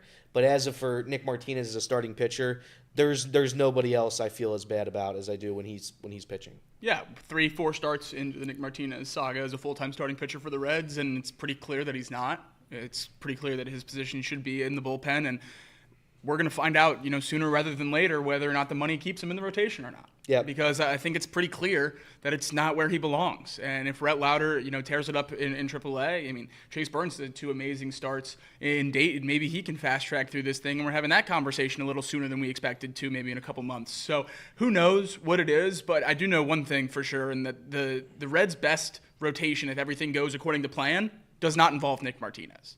So if you're rooting, for him to be a starter all year long, then you're rooting for an injury, or you're thinking that Rhett Lauder doesn't have it in AAA like he had it in the MLB last year. I don't know what it is, but if Nick Martinez is in the rotation this entire season, money either forced him there or something happened to one of these other young Reds pitchers that we really, really like.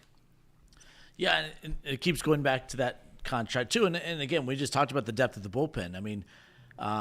Not luckily, I don't want to say luckily someone got hurt, but Maul getting injured and Diaz coming back, it kind of makes it a little easier. You just kind of, you put him on the IL and you bring Diaz back up, and obviously you have the debate of who's going to close these games when those situations arise. But Nick Martinez in the bullpen, where do you use him? How do you use him? They'll figure it out, no doubt about it. I just don't know if they're ever going to get to that point.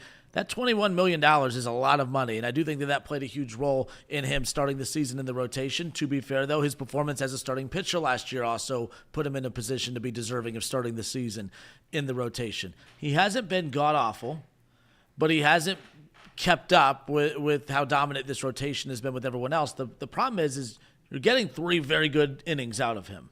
Do you maybe make him your 5th? You move him to the 5th pitcher in your rotation, and you just go in knowing you're going to pitch, have a different game plan for him. You're going to go 3 with him, get your 3 strong innings, but no, you're going to have to go to the bullpen early. This bullpen's not overtaxed. You're getting good quality outings from your rotation pretty much on every given night right now. Whether they could sustain that or not, we've had that debate. But my goodness, if you know you could get 3 to 4 strong outings out of Nick Martinez and just know you're going to go to the bullpen early on those outings and not try to see how far you could pitch him into the game and test your luck. You talked about those numbers. A lot of those numbers are coming in his final inning or inning and a half of work before he finally gets plucked. Damage control, I think you have to find a new way to utilize him. At this point, we'll just wait and see how Francona makes adjustments moving forward. I'd have no issue if they decided to go, Nick Martinez, he's the 5th guy. He's the opener of every game that he starts. He's the starter, but he's the opener. Yeah. So he'll go 3-4 innings, and then I would love for Graham Ashcraft to be the guy that comes Our 5th right. starter is just Nick Martinez, Graham Ashcraft. Correct, and it's a platoon. Both of them can't go 6 innings, 5 innings. So what do? You split them in half for each of them. Each go a combined 3 innings or so. And that gets us to the bullpen. So that's at least what I would do as somebody who doesn't manage baseball or has never managed a game and has never played advanced baseball. If this was fantasy sports, if this was MLB The Show, that's what I would do. That was my MLB The Show fix for Nick Martinez. But at the end of the day, I don't know how long he's going to be in this role. This seems to be temporary, at least in my eyes. I have a very hard time believing they're going to rock with him with a 6 ERA in that rotation all year long. If it wasn't supposed to be temporary, he is doing his hardest to make it temporary. Correct. They certainly could have had the mindset before the season that Nick Martinez is going to be a starter all year long. You have to at least be asking questions now. If you didn't want to, that's one thing, but you have to at least be asking questions about moving him to the bullpen now. He's clearly not cut out for it, and I don't understand why anyone would really be fighting for him to be a full-time starter in the fan base or in the organization. I don't know what you gain from it. It's one thing if we're talking about last year when he was starting for this team, we're scraping the bottom of the barrel with double-A pitchers to start for the major league club. That's not where we're at right now. That's the best part of this team and the deepest part of this team. I don't understand why, and we don't know that they are yet. So maybe jumping the gun, calling their bluff and moving them to the bullpen. We don't know yet. So maybe they do make that decision. But if he's in the rotation when everyone else is healthy and playing at a high level, I will be very frustrated. Fair enough, and we'll get a chance to see him tomorrow night. So Yeah. that means he'll go 7 scoreless Oh, innings, no question. 9 strikeouts, and we'll just continue to kick this conversation down the road. Whoever the show slanders is the next Red to be really good. Yeah. I slandered Jeimer Candelario all last week. What does he do? He hits a home run. I got Ellie's Immediately. thank you card. Ellie's Yeah. thank you card came in the mail yesterday, Yeah. so he said thank you, Kenner. Okay. So I was appreciative of that.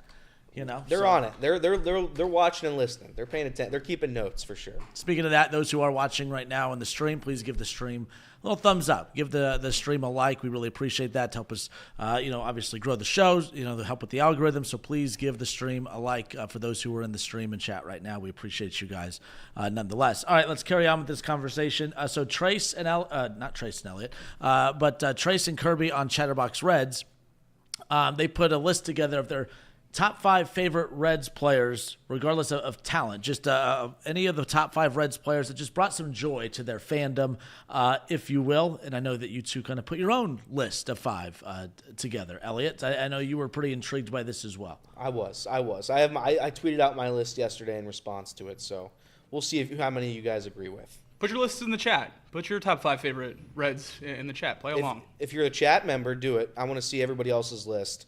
Do we want to do this now or next Yeah, segment? Now. Okay. Yeah. So my list, based on, again, who I remember watching, who I course. loved watching. Brandon Phillips has always been my one. He'll be my one to the day I die. That's I didn't my want guy. to take anyone off Trace's list or your list. He's Okay. also going to be my number 1. Okay. I think anyone in our age range probably does. BP's my 1. Joey Votto's my 2. Is it chalk? Yeah, you're right. You're damn right it's chalk because he's unbelievable. He's a Hall of Famer. Number 3, I feel like I don't know how long he caught for the Reds, but I felt like he was here for 25 years. For as long as I remember being a Reds fan, I remember Ryan Hannigan behind the dish and being a great catcher. His walk-up song was "The Show Goes On" by Lupe Fiasco. I remember Ryan Hannigan more than I remember just about anybody else for the Reds. Number 4, truly, I think if you had to go most underrated Reds of the last 25 years, I think Francisco Cordero would be one of the more underrated Reds. A closer if there ever was one. He was lights out. I love Francisco Cordero. And he just reminds me of that fun bullpen. We had a lot of fun bullpen guys. There was a lot of bullpen guys I wanted on here.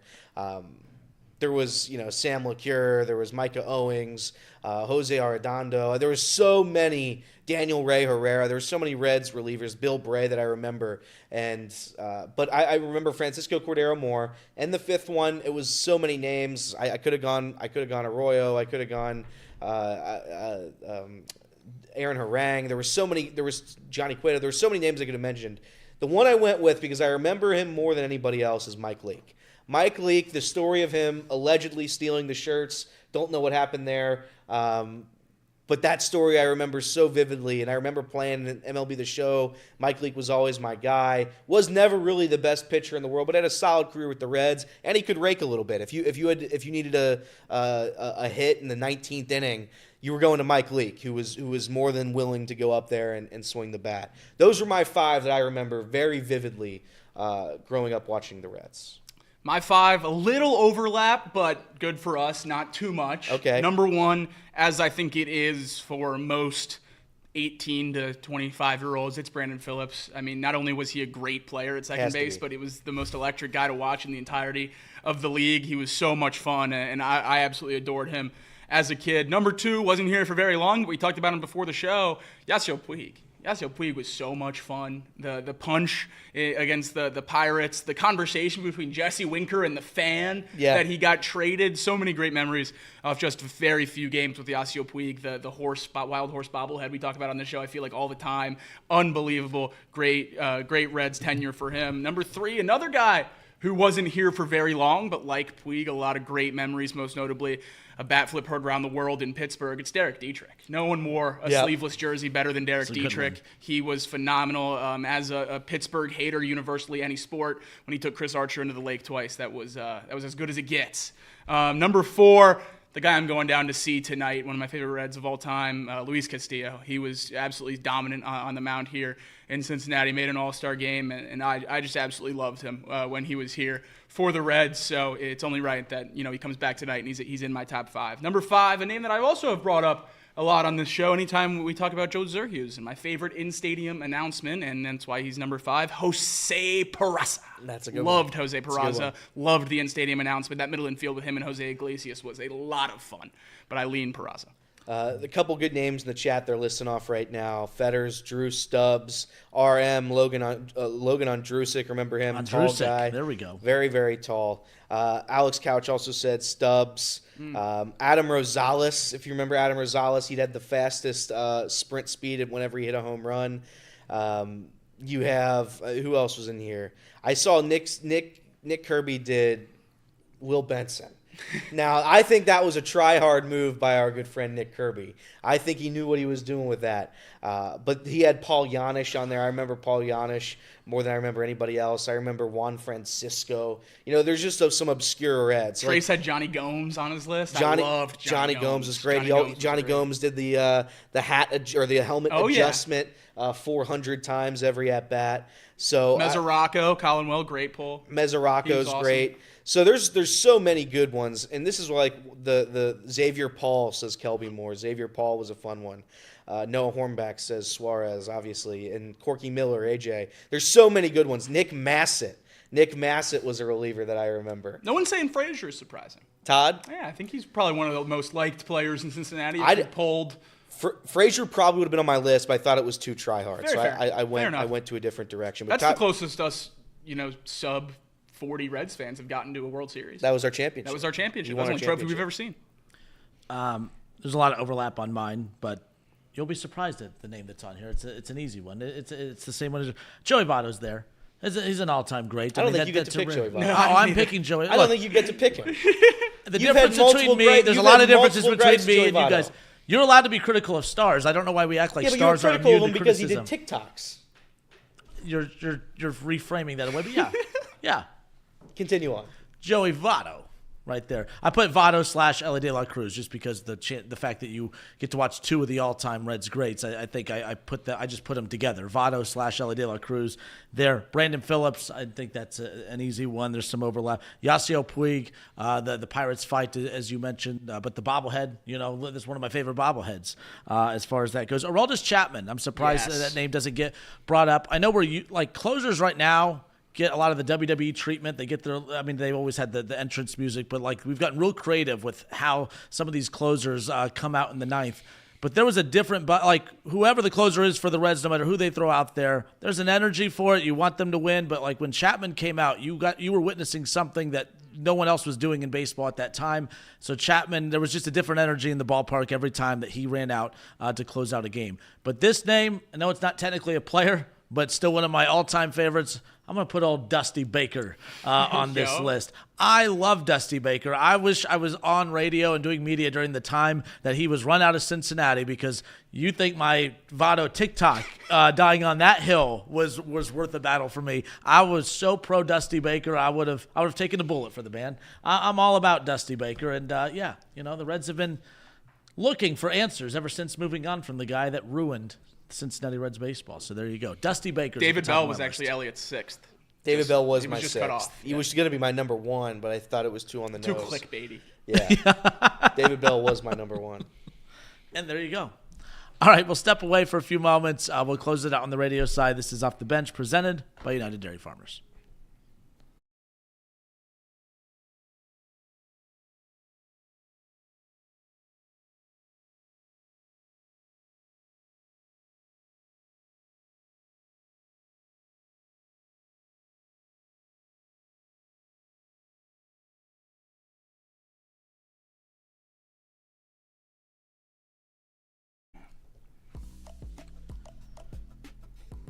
All right, and we are back. Justin Kinner, Jacob Tissett, Elliot Rearing with you here. This is Off the Bench presented by United Dairy Farmers.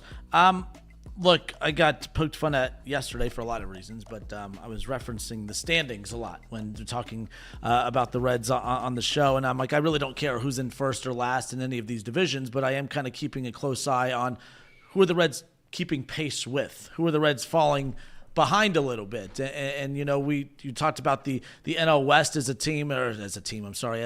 division that you circle, because the bottom line is I think the Reds' best chances of making the playoffs, it really comes down to you got to win the division.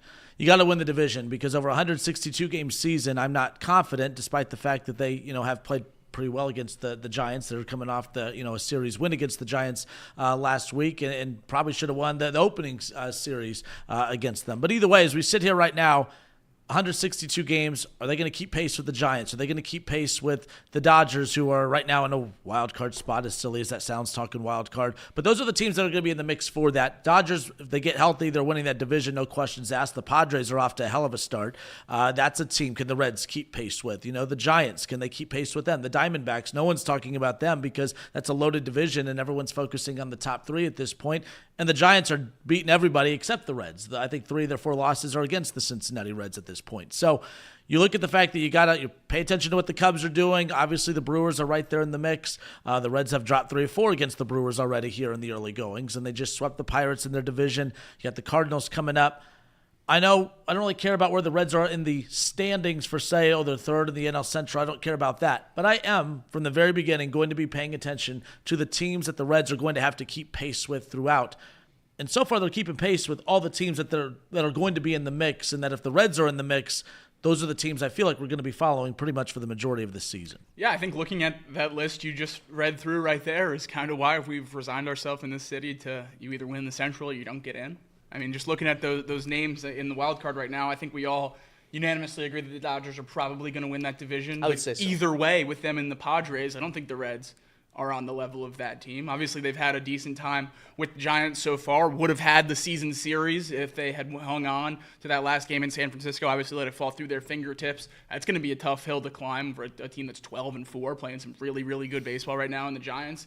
Beneath them, I mean, we're going to go lineup with the Phillies? Yeah. Or the Diamondbacks?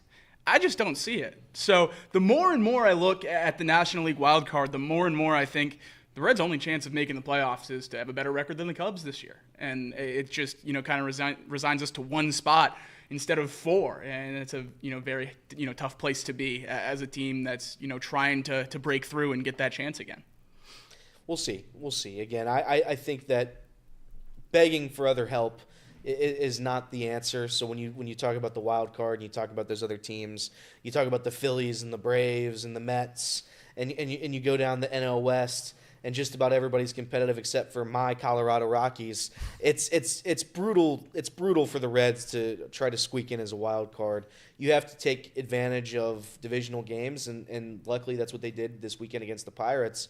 But moving forward, that's still the big litmus test for me: is are they going to be able to succeed consistently? Are they going to be able to win games this year against the Milwaukee Brewers?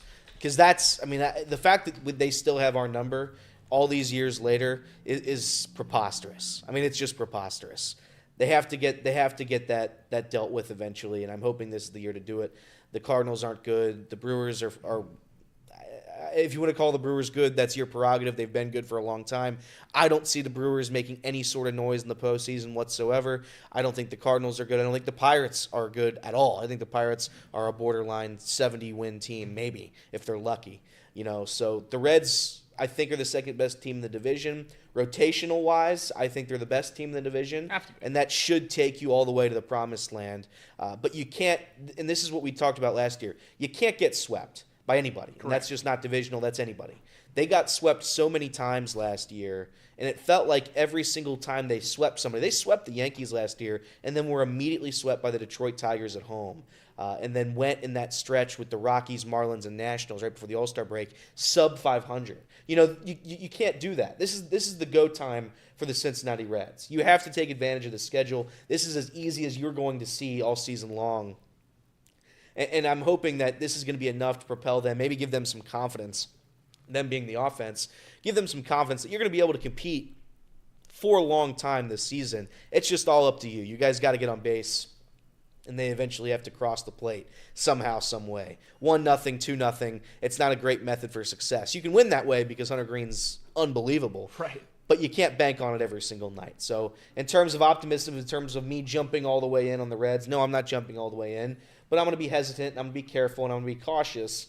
And I'm going to take my time. Take it game by game, series by series.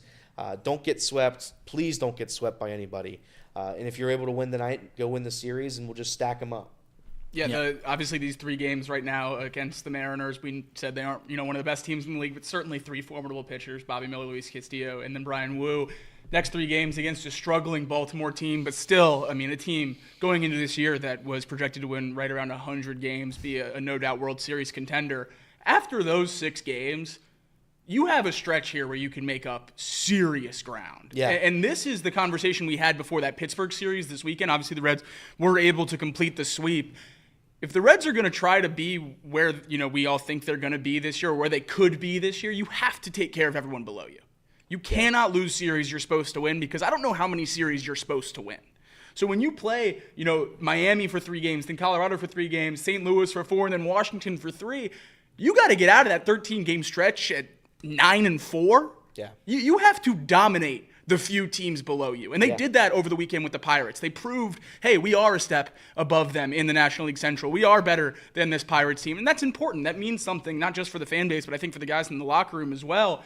These next 6 games, certainly you want the Reds to stay afloat. Obviously, can't be swept. It would be great to stack series wins. But if they get out of these 2 series right around where they're at now, right around 500, and then can go on a 13-game stretch where they truly prove that they aren't one of the worst teams in baseball, that's going to put us in a really good spot for, May and on as we get into to the meat of this season. So, I feel like it's a broken record because I feel like we said it last year, but let's check on this team at the end of April because I feel like we're going to have a pretty good beat on who they are as a baseball team. Yeah, because I think last year, too, we were trying to figure out, are the Reds an average team, a bad team, a good team?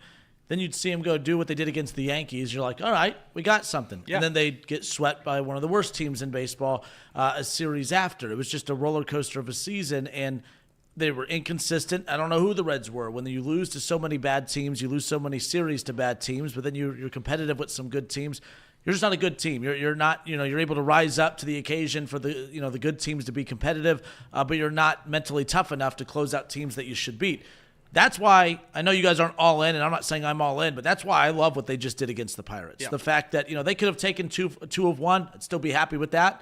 But the fact that they swept the Pirates and honestly had a 5-run lead against the Giants and were very close and probably should have swept the Giants and swept the last 2. But you're right. These next couple series are going to be very important. Obviously, Seattle competitive, Baltimore competitive. But it's not just that. You have 3 at home against the Mariners coming up and then 9 straight on the road. So you come back home where you're going to have what? After that, you have the Cardinals to close out the month of April. You go 9 straight on the road after these 3 with the Mariners. If you can come back above 500 and then you have a divisional opponent to close out the month of April, this team could really take some positive vibes into May and hopefully build on some momentum. But I feel like we're going to say this a lot. We're going to just pick a stretch of games and say the season comes down to this. The season doesn't come down to this, but I think it's about setting the tone. They got off to a bad start with setting the tone, but they have a chance to reset here. Very good job bouncing back, taking 2 or 3 from the Giants, sweeping the Pirates.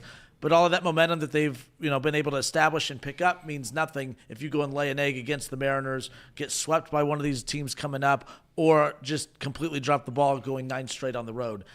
I'm very interested in this stretch coming up. By the way, you do have Austin Hayes coming back, Diaz, as we talked about, and Matt McClain, Tyler Stevenson. It sounds like he's closer to coming back than even we had thought. I heard Frank Kona on the pregame in one of the games against the Giants say that he wasn't even close to playing in any games, and then we get an update over the weekend that he's taking fielding practice and other stuff. He might be closer than we think as well. So April, very important month, as we've talked about. They were 16-14 in April last year. I didn't think they were 500 last year after April, but that's what you're working against. Try to be above 500. Yeah. That's all we're asking for. When it comes to Tyler Stevenson or any of these other injuries, I need dates. I need dates before I'm going to get optimistic on anything. You can say he's coming back soon or anything along those lines. I need a calendar, I need dates, I need 10-day IL when it was backdated to and when he has to come off of it, because I have learned enough song and dance with this Reds training staff to know that we don't know what's going on with any of this stuff. So the fact that we still don't have a date for Tyler Stevenson really, really makes me uneasy, especially with it being an oblique injury for a catcher. That's something that's tough to monitor. I mean, that's a lot of torque going on whenever you're throwing down anything along those lines and swinging a baseball bat, which is certainly what he's going to be, most important for this Reds lineup for. So I'm very, very nervous about that. So we'll see, what happens, but we need him back. And we need him back sooner rather than later. Maybe we can get through, the Marlins and the Rockies without Tyler Stevenson. This team's not even close to competitive without Tyler Stevenson. You need that bat in the lineup, and hopefully you're right, Kenner. Hopefully we do get him back soon. Hopefully I am right. Hopefully, I hope you are. I am. I always hope you're right. Yep. There you go. All right. We're done, at least on the radio side. Appreciate you guys tuning in. For those who are still hanging out with us on the stream, continue to give the show a like. And for those who are listening on radio and have not followed us on the stream, you can watch us each and every weekday morning from 10 a.m. to noon, Chatterbox Sports on YouTube. So check that out as well and subscribe to Chatterbox on YouTube with that. But until tomorrow, this has been Off the Bench, presented by UDF.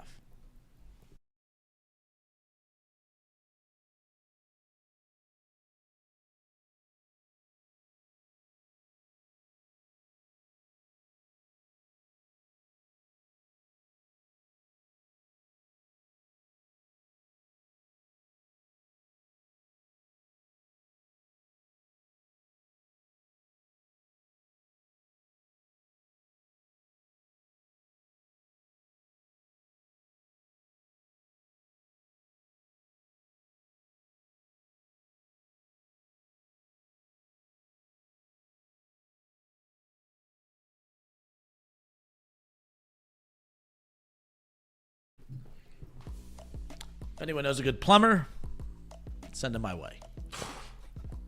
Got water in the basement, according to the wife. So that's what I got to go take care of as soon as we're done here. Plumber. Maybe we go long today. Oh, yes. Maybe. I have a lot to say. Have a lot to say either way. But, no, we were talking before. Something happened it was the Braves broadcast, correct? Yes. So their version of Jim Day was interviewing. That's my guess. Their version of Jim Day. Their version of Jim that. Day. Let's rephrase it this way. You're watching a Reds game on FanDuel TV, and Jim Day, who's actually, this probably isn't a good example. Let's just not use names. But if the sideline reporter for any particular team, let's say for your favorite baseball team, was interviewing two very good-looking women at the game, decided to make a joke and ask for their number on the air, would that offend you? Appalled. Would that offend you, Elliot? No place for that in sports. No place for that. None. I don't understand why it was such a big deal. Like, if God forbid people have fun. I mean, and they were having fun on the baseball broadcast. I don't know. I have no issue with it. If you want to get upset about it and you want to call it unprofessional, I guess that's one way to do it. I remember when the Reds had a broadcast where they interviewed a bird. Thank you. I had that ready to fire. I had that ready to go. Shout out Tom. I had that fired up and ready to go. They legit they had a bird sit in the studio and they did. I'm not kidding. An entire half inning. Yeah. An entire half inning where they interviewed the bird. Tom Brennan was asking the bird questions. The bird was voiced by Jim Day. Would I rather see that, or would I rather see some guy ask a girl for her phone number on the broadcast? I don't know. I'd probably go that one. Either way, it's fine by me. As long as broadcasters can have fun and make the broadcast enjoyable for those watching, I don't think the girls were offended. That's the other thing. From what I saw. Yeah, the crux. This entire thing was on TV. It was on the broadcast. You can see their interaction.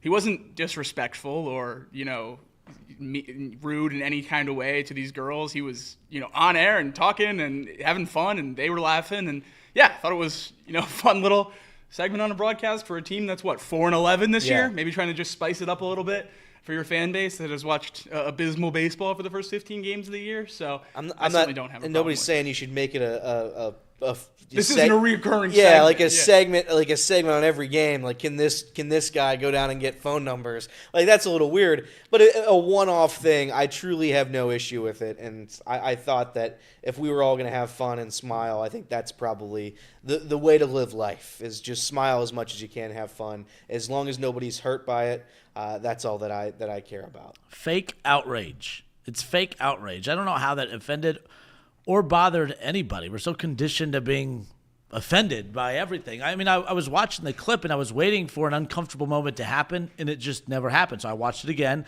Then I watched it a third time.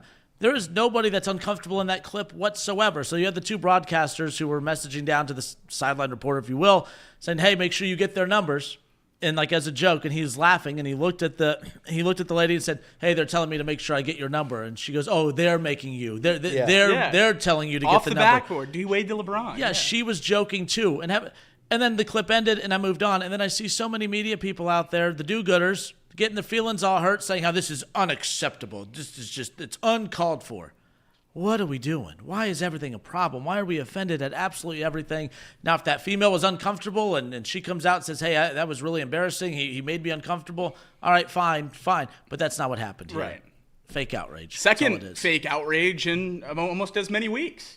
The Florida student reporter at the national championship. We're simpatico I think on this is a good Yes. segue here. I'm sure you saw this as well. A female student reporter for the Florida Gators was sitting on press row of the national championship. She posted a selfie video, flipped it around when the score went final, and she was talking about how hard it is to keep your emotions bottled up in a press box. And she let out a little for a team cheer. that you've covered all year. She goes, "I've covered this team all year." Yeah, probably for multiple Yeah. years, if I had to guess. I mean, it's at least working in media at an SEC school. You don't get seats on press row as a freshman if it's your first year doing it. Yeah. So I'm sure she's worked her way up and got this privilege in a year where Florida was able to win a national championship. And she didn't stand up and go crazy. She didn't scream. She let out a little gasp and a fist bump when her team won the national championship. And there was a multitude of replies that were, "Well, this girl should never work in media again. This Unprofessional. is unbelievable. What happened to the profession that we all love of journalism?"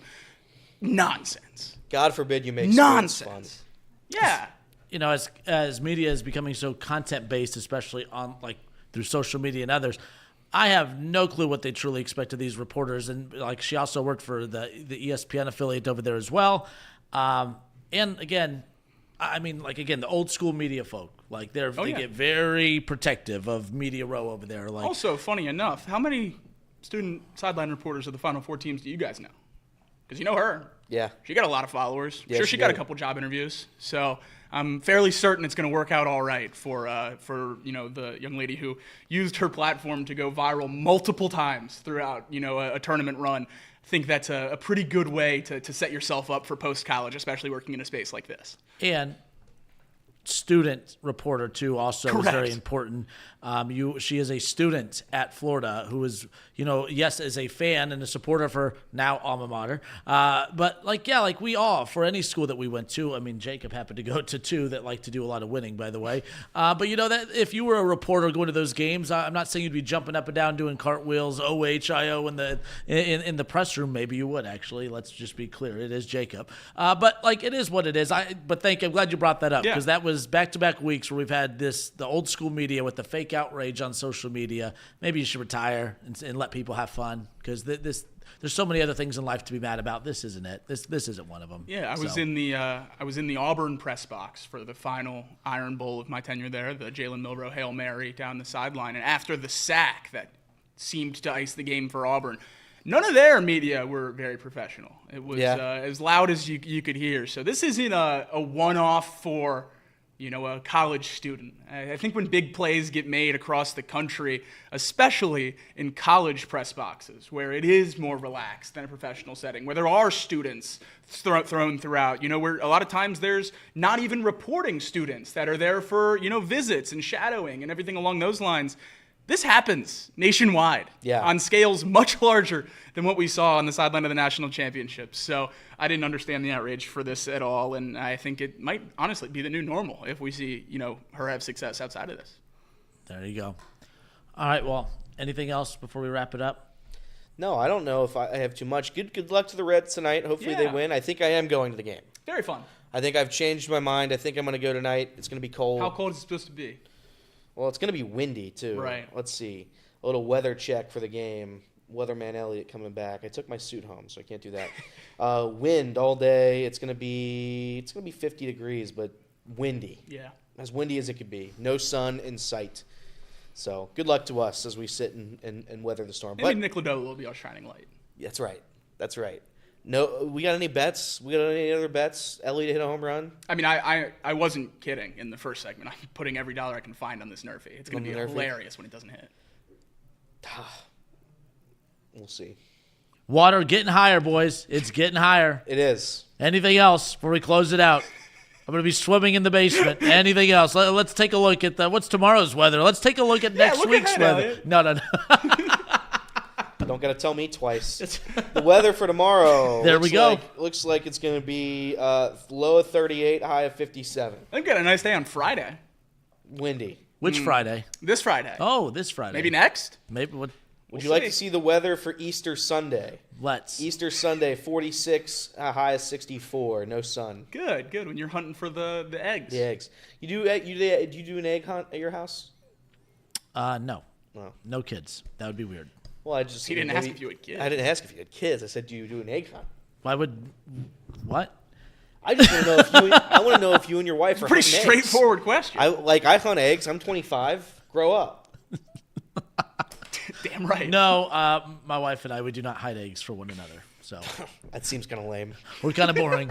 We're a boring couple. You know what I would do? I'd hide all those eggs in that water-filled basement right now. They'd be kind of easy to find at this point. They're just kind of floating along the basement Swimming in floor. there. Kinder's going swimming for eggs. All right, we're done. Or at least I am. I got to get out of here. That's it. Only a close 45-minute drive. All right, until tomorrow, this has been Off the Bench, presented by United Dairy Farmers. Any plumber suggestions, send them my way. Thank you.